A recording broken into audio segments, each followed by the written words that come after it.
Bonjour à tous, ici Caroline de Green Dress et aujourd'hui j'ai envie de vous parler d'un sujet qu'on aborde peu. En effet, on les porte par contre souvent. Il s'agit des collants.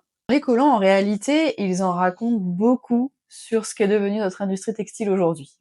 Chaque année, c'est plus de 700 millions de paires produites et pour la majorité d'entre eux, ces produits ne sont portés qu'une fois. Et oui, parce qu'une maille qui file, un aspect, qui n'est plus aussi joli, voilà, le collant, il finit directement à la poubelle s'il n'est pas parfaitement parfait.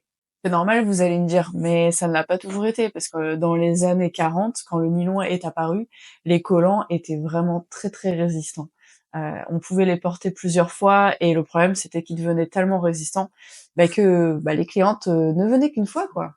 Et donc voilà, le problème, c'est qu'en fait, ces collants duraient trop longtemps. Donc du coup, ce qui s'est passé, c'est que les chimistes qui avaient créé le nylon et ces collants ultra résistants, justement, ont retravaillé la formule pour les rendre moins résistants. Donc c'est ce qu'on va appeler l'obsolescence programmée.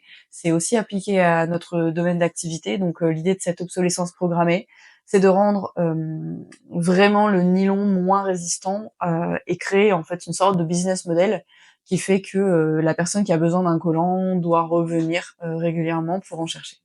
Cette manière de faire et cette logique n'a vraiment aucun sens pour moi et c'est pour ça que j'ai créé Greeny Bird Dress qui regroupe une série de fournisseurs par le biais d'une matériothèque où là vous allez pouvoir retrouver vraiment des textiles et des matières de qualité, certifiées, approuvées, avec des critères de performance produits qui vont être assez forts pour permettre aux gens justement de pouvoir réutiliser son produit un maximum de fois avant de devoir le mettre au relais ou de l'envoyer en recyclerie. Alors si ces sujets vous parlent, si vous avez envie, de mieux comprendre comment les textiles fonctionnent, n'hésitez pas à vous abonner à la newsletter, à aller voir, sur mon compte LinkedIn Caroline Gevray et également à suivre, nos articles de blog, assez techniques justement, pour, des créateurs comme vous qui souhaitaient avoir une démarche éco-responsable et qui souhaitaient proposer quelque chose de plus durable. Parce qu'en fait aujourd'hui c'est vraiment ce qu'il faut prôner.